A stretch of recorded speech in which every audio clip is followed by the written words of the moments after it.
दोनों ने एक दूसरे को देख लिया ना?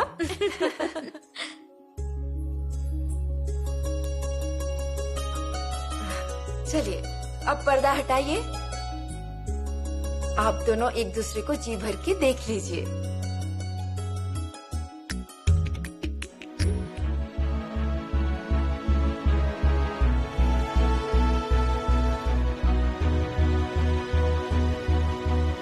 यीशु, जब तक पूरी मुगल सल्तनत का खून हमारी तलवार से बह नहीं जाता ना, तब तक इस कपड़ों पर का दाग मिटने वाला नहीं है।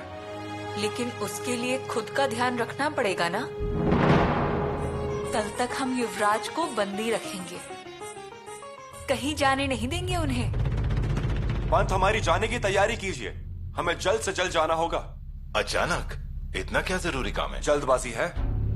यथा येकेन चक्रेण नरकस्य गतिर् भवे एवं पुरुषाकारेण विना दैवम न सिद्ध्यति। हम दोनों वही दो पहिए हैं, समान आकार समान रूप से दौड़ेंगे। हम पत्नी को कम दर्जा नहीं देते हैं, बराबर का दर्जा देते हैं। इन तीनों के पैर तो किले पर रुकते ही नहीं। महाराज ने तो हवा के साथ अपनी दोस्ती कर ली। शंभू राजा भी उन्हीं के कदमों पर चल रहे हैं। और छोटे युवराज का तो क्या कहना, सबके लाडले हैं वो। सही कहा। उनकी कमर का नाप मिल जाता तो करधानी बनाने के लिए दे देते। बहुरानी के कक्ष में होंगे, हम आते हैं। देखिए, बहुरानी का नाम लिया और बहुरानी हाजिर हो गई। बाल राजा हमारे कक्ष में नहीं है, लेकिन वे युवराज के साथ होंगे। कोई बात नहीं। आपका कैसे यहाँ आना हुआ? हम यहाँ आए थे क्योंकि हमें इजाजत लेनी थी। हमारी इजाजत? किस बात के लिए चाहिए आपको? हमारा मन किया कि युवराज जी बुध भूषण को पढ़ें, दरबार में, सभी के सामने। लेकिन इतना क्या खास है उसमें? इतनी सुंदर कविता रची है उन्होंने कि सभी को महाकवि कालिदास और संत तुकाराम इन सभी की याद आ जाए। ये क्या बोल रही हैं बहुरानी? ज्ञान से भरा हुआ है बुध भूषण। युवराज के मन में प्रतिभा उतर गई और वही शब्दों के रूप में कागज पर उतर गई।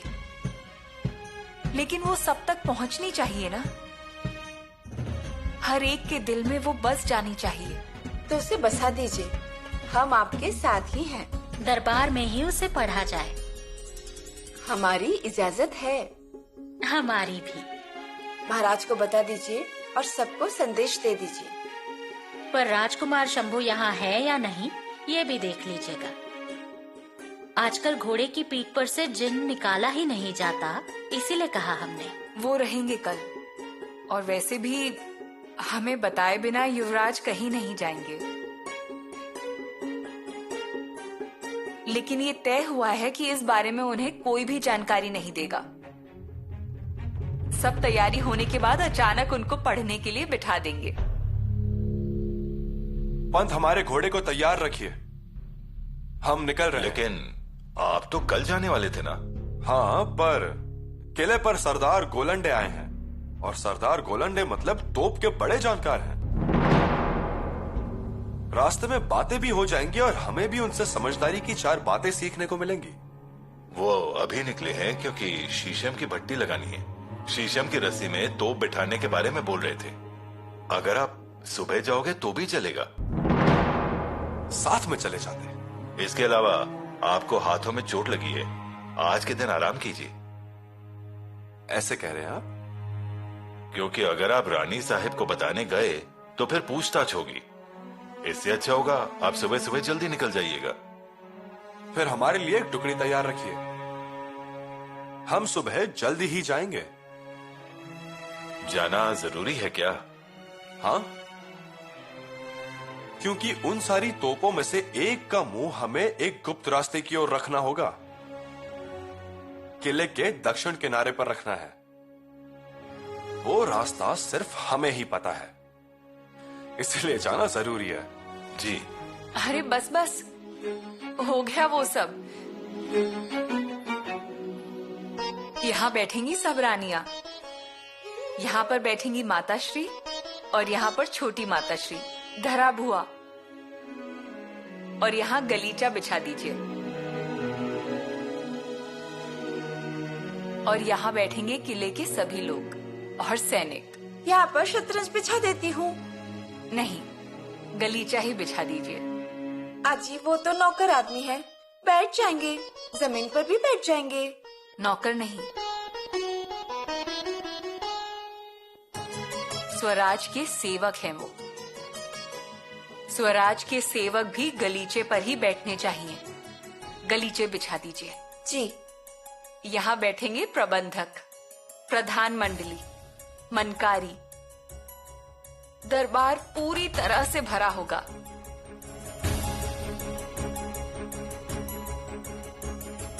यहाँ पर बैठेंगे महाराज।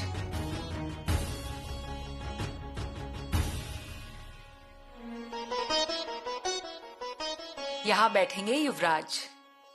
यहाँ कपड़ा रख दीजिए। दोनों बगल में दिए जला दीजिए। हांडी, झूमर हर तरफ रखवा दीजिए। बिल्कुल चमका दीजिए इस जगह को। जी। धरा बुआ, बहुरानी, यहाँ हैं आप? धरा बुआ, तैयारी कैसी लग रही है? बहुत अच्छी। पसंद आई आपको? हाँ। धरा बुआ, कल सुबह आप कहीं मत जाइएगा।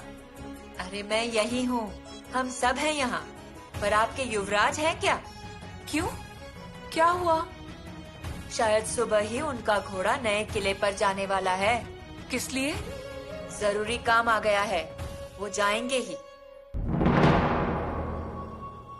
हम भी देखते हैं कि वो कैसे जाएंगे। सब तैयारी जारी रखिए। आपको जो बोला गया है वो सब कुछ करिए। कल यहीं बैठकर युवराज जी खुद बुधभूषण पढ़ेंगे। युवराज जी किसी के नहीं सुनते। हमने तय कर लिया है और युवराज जी को हमारी बात माननी ही पड़ेगी। आपकी ये सोच हमें सच में बहुत पसंद आई। सच बात तो ये है कि ये बात हमारे दिमाग में क्यों नहीं आई। बहुत बढ़िया येसु, बहुत बढ़िया। आपके इस काम के लिए हमारी तरफ से आपके लिए ये तोहफा। महाराज, आपको पसंद आया, उसी में हमें सब कुछ मिल गया। फिर भी रख लीजिए।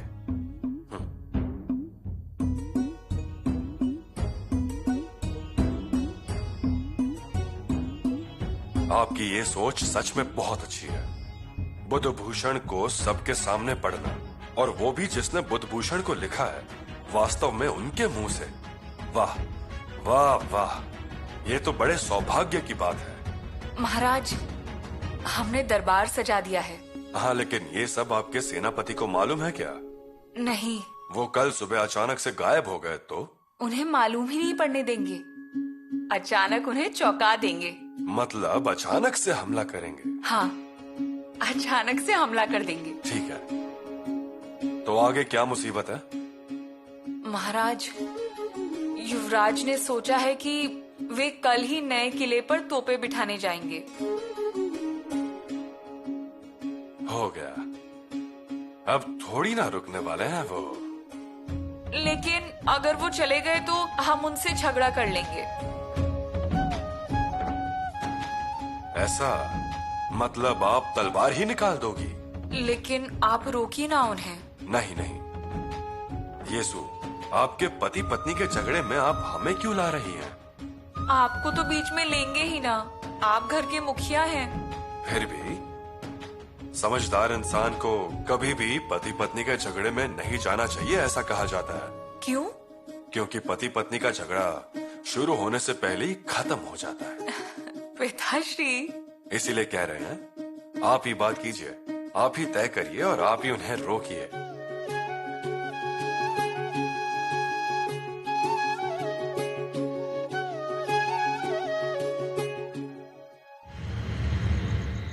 संभाल कर खेलिए वरना हार जाएंगी।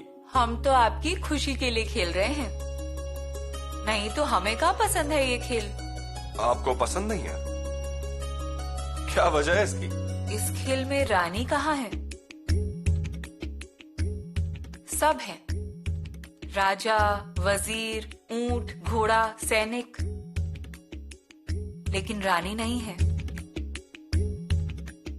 ये तो हमारे ध्यान में ही नहीं आया। हमारे ध्यान में तो ये आ गया था, लेकिन फिर भी हम खेल रहे थे क्योंकि आपको इससे खुशी मिलती है इसलिए, वरना हमें नहीं पसंद है ये खेल। मतलब आप बिना मर्जी की भी खेल रही हैं? बिना मर्जी के, लेकिन आपकी खुशी के लिए। आपने कहा ना खेलिए, इसलिए बैठ गए हम। और वैसे ही आप भी तो मानते हैं ना मेरी बात। रुक जाने के लिए कहें तो रुक जाते हैं, कहीं जाने से मना करे तो नहीं जाते हैं। युवरागी का सुनना तो पड़ेगा ही ना। कल कहीं मत जाइए। मेरी पूरी तैयारी हो चुकी है, मैं जा रहा हूं। मैं आपको जाने दूंगी तब ना। पर क्यों? अब तो मेरा घायल हाथ भी लगभग ठीक हो गया है और यीशु जिम्मेदारियों से ज्यादा कुछ भी मायने नहीं रखता। मेरे प्रति भी एक कर्तव्य है ना युवराज, और इस कर्तव्य को आप ही को पूरा करना है। आप कल कहीं मत जाइए। मैंने पहले ही योजना बना ली है। काम कीमती और महत्वपूर्ण है। आपका कौन सा काम कीमती नहीं होता? यीशु, मैं जाऊंगा। मेरा जाना जरूरी है, ये महत्वपूर्ण है। यहाँ होना भी महत्वपूर्ण है। लेकिन इतना महत्वपूर्ण क्या है वो तो बताओ। आपको बताना जरूरी है क्या? आपकी पत्नी कह रही है, उसका सम्मान रखते हुए हाँ कहना चाहिए, पर नहीं। क्या मैं आपसे पूछती हूँ क्यों, कहाँ, कब और क्या कारण है? नहीं ना। फिर उसी तरह अगर हमने आपको कुछ कहा है तो हमसे सवाल मत पूछिए।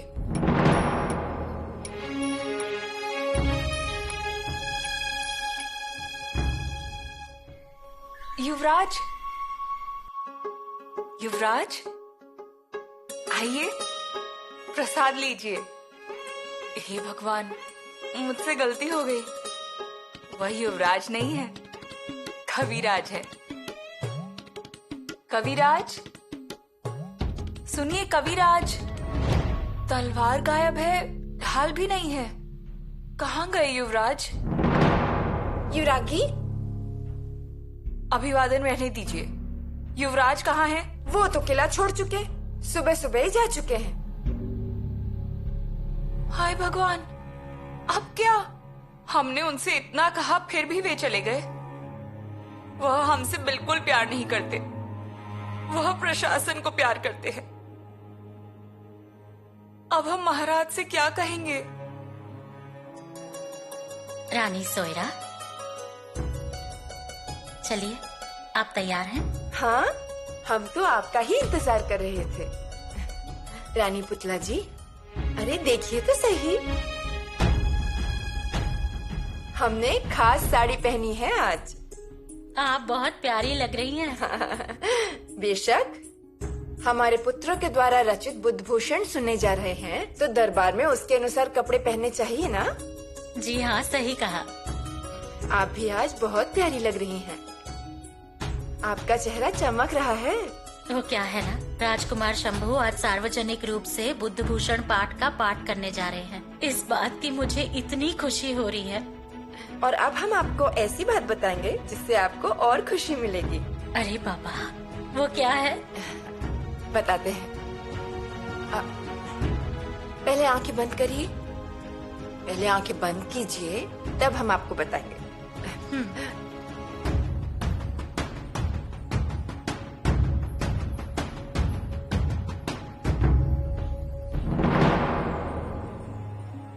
शॉल? रानी सोयरा, शंभू राजा ने हमें ये शाल दी थी। पश्मीनी शाल है। आज एक खास दिन है ना, ये शाल आप ओढ़िए, आपको बहुत प्रसन्नता होगी। रानी सोयरा, राजकुमार शंभू ये आपके लिए लाए थे। अरे आपके और हमारे बीच भेदभाव है क्या? आज मैं 2 शॉल ओढ़ने वाली हूँ, देखिएगा। 2 शाल? एक शॉल आपके प्यार की और दूसरी राजकुमार शंभू के शब्दों की। सच में? हाँ, हम सचमुच नहीं जानते धरा भुआ, युवराज कहाँ गए हैं। आप ऐसा नहीं कह सकते। दरबार में बहुत भीड़ है क्या सचमुच? और जानने वाले लोग भी मौजूद हैं। केशव पंडित कब से आकर बैठे हैं।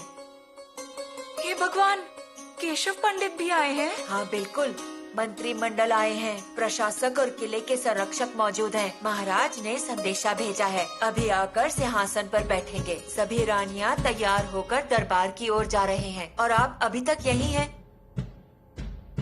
मैं क्या कर सकती हूँ धरा भुआ, युवराज यहाँ नहीं है। नहीं है? नहीं, हमने उनसे बहुत कहा लेकिन वे फिर भी चले गए। वो इस तरह नहीं जाएंगे। आज जो होने वाला है उसके बारे में बताया था ना? नहीं। मतलब आपने नहीं बताया कि आज ग्रंथ पढ़ा जाएगा?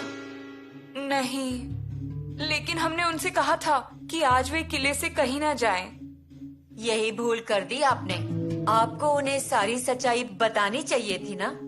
हमने फैसला किया था ना, हमें लगा वह रुकेंगे। अरे वो कैसे रुकेंगे? क्या आप नहीं जानती कि उनके मर्जी पर कोई लगाम नहीं है। एक बार तय कर लिया तो कर लिया। धरा भुआ, अब हमें क्या करना चाहिए? क्या हम महाराज से मिलकर उन्हें सब कुछ बता दें? सब लोग दरबार आ गए हैं। महाराज भी आए और गद्दी पर बैठे हैं। चलिए, युवराज और युवरागी की सब प्रतीक्षा कर रहे हैं। धरा भुआ,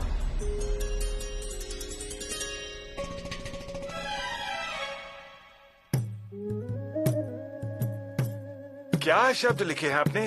यही तो सुनने आया हूँ। अजी, हमारे घर में तो मंगनी थी आज, बढ़ा दिया आगे। देखो बात ऐसी है, जीवन में पहली बार हमें ग्रंथ लिखने वाले के मुंह से ग्रंथ सुनने का अवसर प्राप्त हुआ है, तो फिर क्यों छोड़े? सच है, सच है। चलिए चलिए चलते हैं। आज तो दरबार में हमारी पंचायत होगी। हर कोई हम पर हंसने वाला है।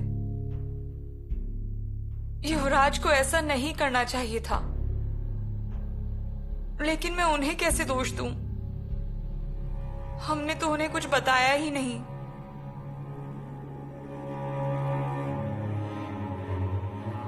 दरबार जाकर महाराज से माफी मांग लेते हैं और इस बात को खत्म करते हैं। पंत, मैं बुधभूषण सुनने के लिए बहुत ही उत्सुक हूँ। हर हर महादेव का जयकार लगा के शत्रु को अपनी तलवार से डराएंगे। और अब युवराज रुद्र अवतार हैं, बुध भूषण का पाठ करने जा रहे हैं। मीरा जी पंत, ये तो हमारा सौभाग्य है। मैं युवराज को इसे पढ़ते हुए सुनने के लिए बहुत उत्सुक हूँ। हाजी, उत्सुकता तो सभी को है, लेकिन युवराज किले पे हैं कहाँ?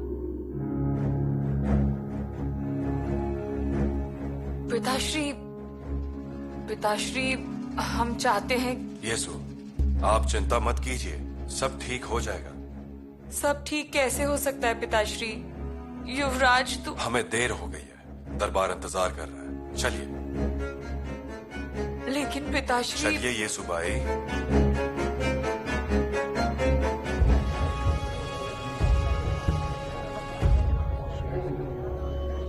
छत्रपति शिवाजी महाराज की जय हो। छत्रपति शिवाजी महाराज की जय हो। छत्रपति शिवाजी महाराज की जय हो।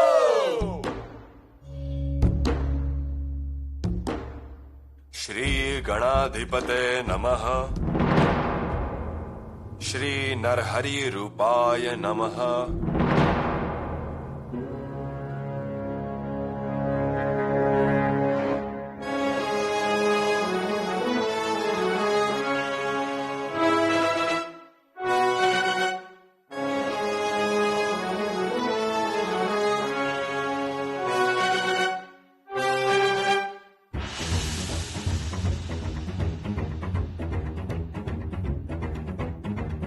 देव दानव कृत सुखी भागम हेल यावचित दर्पि नागम भक्त विघ्न हरने धृत रत्नम तम नमामि भव बालक रत्नम। वाह शंभु राजा, रचना प्यारी है, लेकिन इसका मतलब क्या है? जो आप कहें महाराज। इसका मतलब है कि जिनकी स्तुति देवताओं और राक्षसों द्वारा की जाती है, दोनों समान रूप से सहभागी होते हैं। जिन्होंने जंगली हाथियों को जीता है और भक्तों के कष्ट को दूर करते हैं, ऐसे श्री भगवान शंकर, जिनके एक सबसे उज्जवल पुत्र हैं, अर्थात गणपति, उनका मैं सम्मान करता हूं।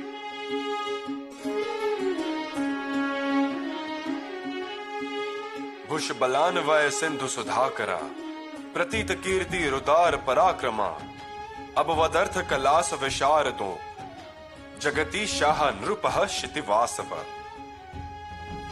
असंख्य शक्तियों का संगम, प्रतिष्ठिन महान उदार और महान उपलब्धि हासिल करने वाले, जो अनेक कलाओं में निपुण हो और जिनकी प्रतिभा आकाश में चंद्रमा के समान स्पष्ट हो, राजे शाहजी महाराज इस धरती पर हुए हैं।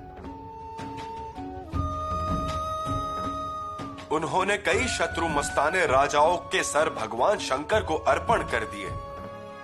वो जो इस धरती पर रहने वालों में सबसे कुलीन और सबसे सक्षम शाहजी राजे बहुत बहादुर माने जाते हैं। दिल के अमीर इंसान और लोगों के लिए खड़े होने को तैयार एक श्रेष्ठ व्यक्ति श्री शिव की तरह उनके बेटे शिवाजी राजा हुए।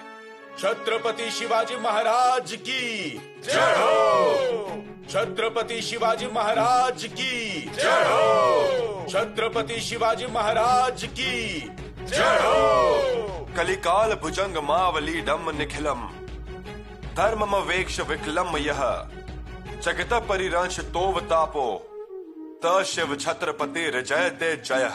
कलयुग के सर्प के कारण अखिल धर्म और समाज की हीन दुर्दशा देखकर वो दुखी हो गया। प्रभु और स्वामी के रूप में दुनिया के पापों को दूर करने के लिए अवतार लिए शिव छत्रपति की जय हो। अपने पिताजी के लिए आपने इतना सुंदर श्लोक लिखा, वो सुन के हम धन्य हो गए। आज हम देख रहे हैं कि वास्तव में प्रतिभाशाली होने का अर्थ क्या है। विविच्य संतः कृतिमस मधिया गृणंतु सच्चा सद सच्च जंतु शराव युक्त परिरुत नारीब शिरम भजन्ते खलु राजहंस। पुरातन शास्त्रों के रानी माता और पिता के अनुभवों का विश्लेषण करो, उसी का सार इस पाठ में है। आइए इसकी गहराई तक पहुंचे और हमारे दिमाग और दिल को साफ रखें। और जैसे हंस केवल दूध पीता है, पानी नहीं, वैसे हम केवल अच्छा ही लेंगे, बाकी छोड़ दीजिए। इसमें सूर्य, चंद्रमा, वायु, अग्नि, मेघ है और उनका महत्व, साथ ही कौवा, सारस, तोता, हंस, मोर, कोकिला और उनके विशेष गुण।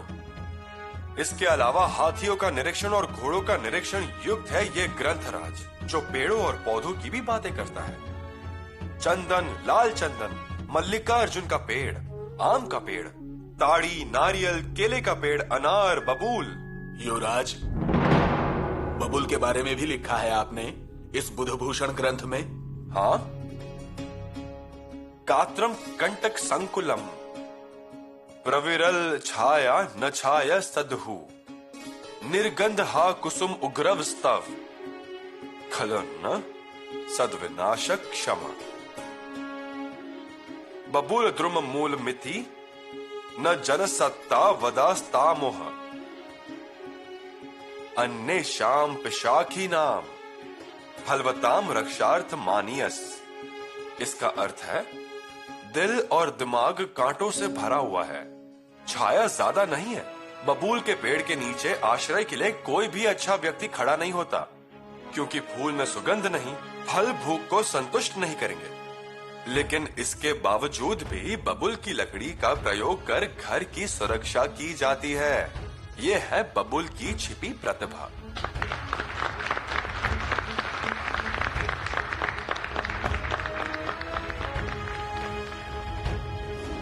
बहुत सुंदर युवराज, हमें और भी बताएं।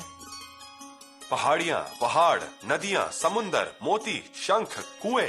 क्या उन्होंने कुओं के बारे में भी लिखा है?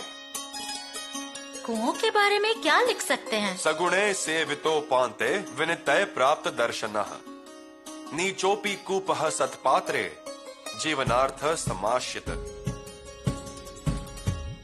इसका मतलब है कुएं की स्थिति नीचे है, उसमें पानी भरा हुआ है। हम बर्तन में प्रतिभा की रस्सी बांधते हैं और नीचे झुकते हैं, लेकिन वो बर्तन अगर नम्रता से झुकेगा तब वह पानी से भरता है, प्यासे को पानी मिलता है।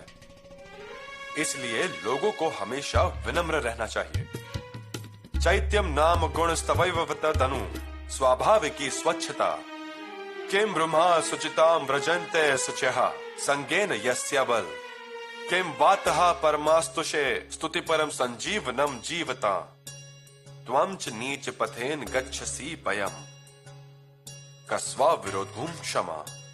इसका अर्थ है जल राजा जो जीवन देते हैं, आप बहुतों को जीवन देते हैं, लेकिन उसी वक्त से पानी का स्तर दिन ब दिन कम होता जाता है। पानी को कौन रोक सकता है?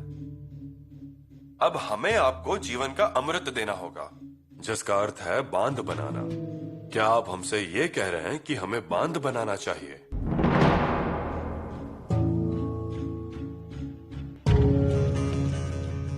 तद्वापिन्द्रपोतंडम दुर्वृत्तेश निपातये धर्मो ही दंड रूपेण ब्रह्मणा निर्मिता पुरे। राजा सदैव दंड नीति को स्वीकार करें और दुष्ट लोगों का नाश करें। मानव निर्मिति के पुराने काल में सजा देने वाले कानून की निर्मिति की है। राजा को इसे लागू करना चाहिए और अन्यायी लोगों को दंडित करने के लिए इसका इस्तेमाल करना चाहिए। इस श्लोक को सुनने के बाद मुझे रांझा का घमंडी पाटिल याद आ गया। महाराज ने उसके हाथ पैर तोड़ दिए थे और रंगे हाथों पकड़ा था और उसे मार भी डाला। तब शंभू राजे बच्चे थे। सजा दी गई उनके आंखों के सामने ही। इस श्लोक में भी स्पष्ट है। आपदान प्रतिकारज्ञो तदात्वे दृढ़ निश्चय अतिते कार्य शेषज्ञो नरोर्थेण प्रहीर। जो संकट आने पर उसे चुनौती देते हैं, मां, पत्नी, बहन और अनेक महिलाओं की मदद करने वाले पुरुष को देवताओं की मदद हमेशा मिलती है। मथुरा में बहुत बड़ा संकट था, लेकिन फिर भी शंभू राजे ने एक महिला की रक्षा की थी वहां।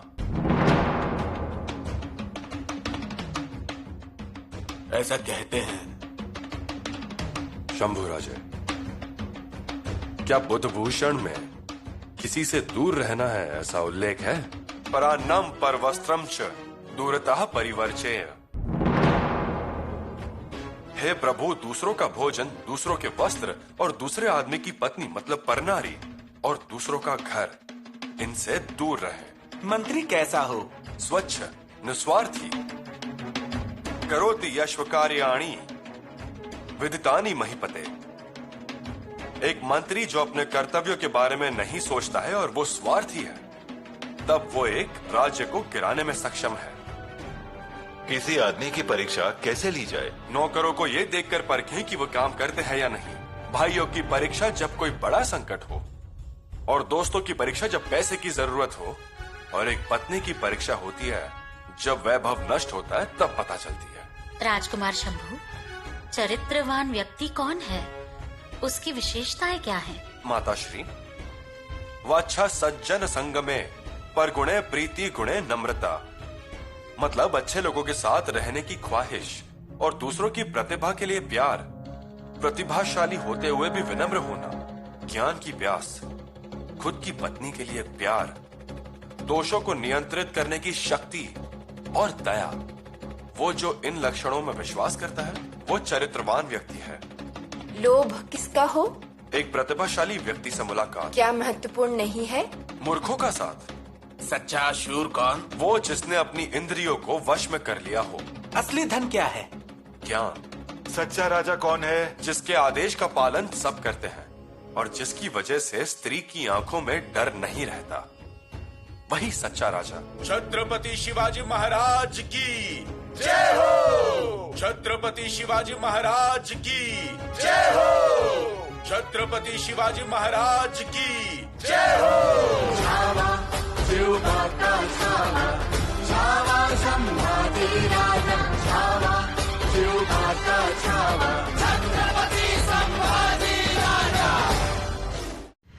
युवराज की जय हो। युवराज की जय हो। शंभू राजा,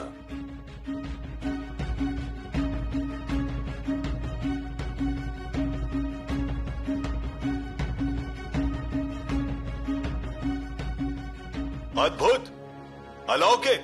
युवराज सिर्फ कवि नहीं है, वो तो महाकवि हैं। सच में युवराज, आपकी प्रतिभा ईश्वर की दी हुई है। महाराज, हमारे लिए ये ग्रंथराज मार्गदर्शक होगा। हम अपने पुत्र के मुंह से ये काव्य सुनकर धन्य हो गए। इसके लिए बहुरानी को हमारी तरफ से शाबाशी। जी हाँ, आज उनकी वजह से ये अच्छा ज्ञान सबके सामने आया है। कैसे बात कर रहे थे युवराज, जैसे मुंह से मोतियों की बौछार हो रही हो।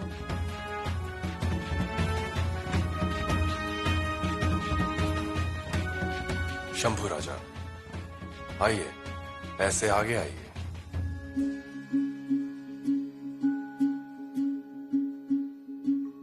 शंभू राजा, आज आपने आपकी इस प्रतिभा से हमें आश्चर्यचकित कर दिया।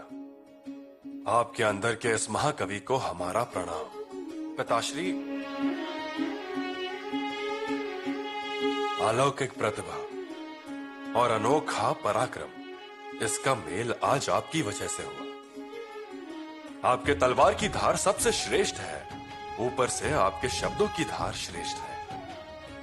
अब एक ही सवाल हमारे दिमाग में है। रणभूमि में लड़ते समय आपका शरीर खून से भरता है, लेकिन मन सितारों में से बहकर निकलता है। अब हमें समझ में आ रहा है कि आपके घोड़े के टापों की आवाज भी इतनी मधुर कैसे आ रही है। वाह शंभू राजा, वाह। आपके इन मधुर शब्दों से आपने आज शौर्य को सराहाया है, धीरज को सजाया है, विवेक के किले खड़े कर दिए हैं। कैसा होना चाहिए, कैसा नहीं होना चाहिए, ये आपने सभी को एकदम आसानी से समझा दिया। हम बहुत खुश हैं। पिताजी, आपका आशीर्वाद है। शंभू राजा, हमारे स्वराज्य में सिंहासन है, स्वराज्य में भगवा है, हर हर महादेव ये मंत्र है, लेकिन स्वराज्य के पास मार्गदर्शक ग्रंथ नहीं था। आज हमें वो भी मिल गया। पिताश्री, हाँ, श्री बुधभूषण। ये बुधभूषण हम हर एक किले पर रखेंगे। इसके आगे से हमारे साथीदार, हमारे सहकारी ये ग्रंथ पढ़ेंगे। शंभू राजा, आपकी लिखावट की तरह आपकी तलवार भी शूर है। परसों ही आपने एक बहुत मुश्किल किले को स्वराज्य में लाया है। ये बात जब हमें पता चली तभी ही हमने सोच लिया इस अवसर पर आपको एक तोहफा देना चाहिए, एक यादगार तोहफा, और तोहफा भी ऐसा जो हमेशा आपके साथ होगा।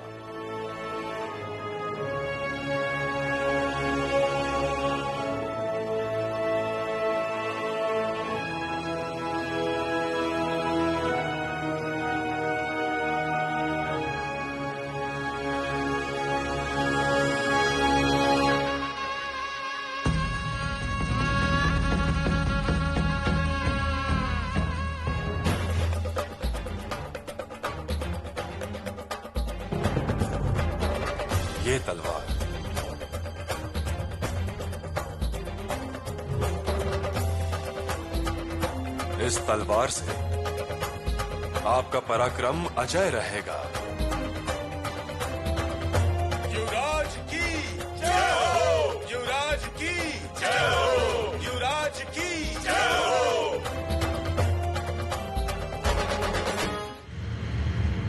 कल तो मैं एकदम प्रसन्न हो गया था। आहा, अरे क्या भाषा थी। कल वो बुध भूषण को सुना और मेरी खुशी का कोई ठिकाना ही नहीं रहा। ठीक है राव जी सोमनाथ, जब से दफ्तर में आए हैं तब से बुधभूषण का गुणगान किए ही जा रहे हैं। बहुत हुआ। और क्या करूं? कितनी भी कोशिश करूं पर वो रचना मन से जा ही नहीं रही। आपकी वृत्ति ही वैसी है राव जी सोमनाथ। कैसे एक बार नहाए गंगा में और 1000 बार लोगों को बताते रहे। क्या है उस लेखनी का गुणगान? गुणगान ही करना है तो हमारी लेखनी का कीजिए। क्या आपकी लिखावट की?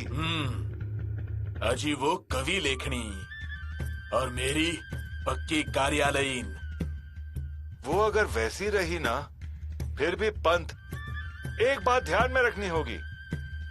युवराज जी की लिखावट की कल्पना अवमाननीय है।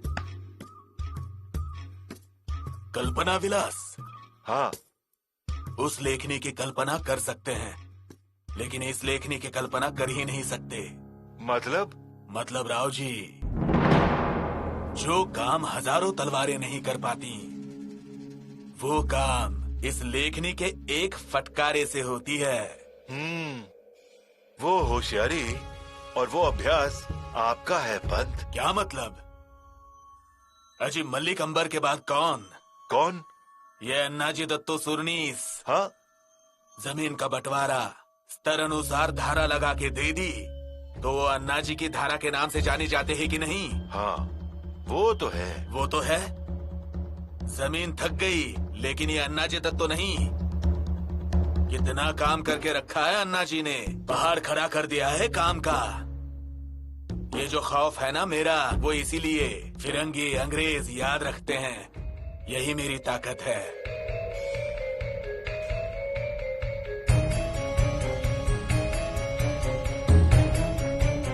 मालिक, बाबूलाल व्यापारी किला चढ़ रहे हैं।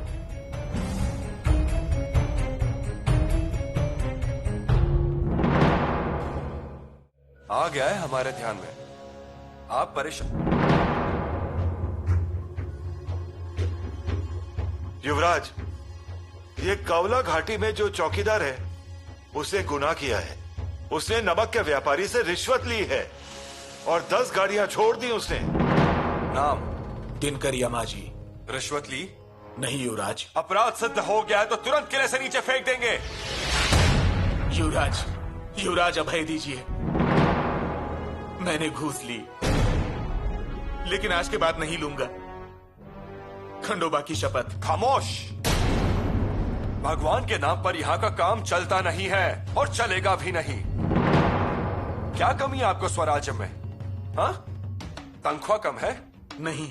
फिर क्यों ये स्वराज्य द्रोह किया? जरा देखिए, आंखें खोलकर देख लीजिए इनके पास। ये सरदार संताजी राव बोबड़े का परिवार है। सरदार संताजी राव बोबड़े कौन है मालूम है? जिनके कंधे पर महाराज ने सूरत से मिला अगणित दौलत स्वराज्य में सही सलामत लाने की जिम्मेदारी दी, वो संताजी राव बोबड़े।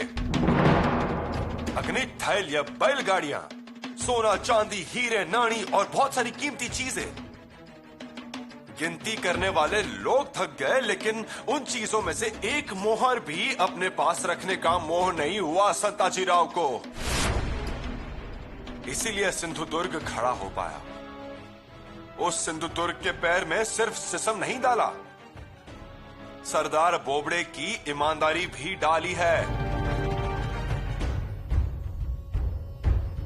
आज उनकी बेटी की शादी के लिए पैसे कम पड़ रहे हैं, लेकिन शादी रुकी नहीं है और रुकेगी भी नहीं। ये स्वराज्य उनके पीछे भाई की तरह खड़ा रहेगा। वो मांगेंगे और रायगढ़ उन्हें दे देगा। और आप नमक की रिश्वत लेते हैं, हरामखोरी करते हो। युवराज माफ कीजिए, स्वराज्य में अपराध के लिए सजा ही मिलती है, समझ लीजिए। तातेबा, जी लेकर जाओ इन्हें। चलो।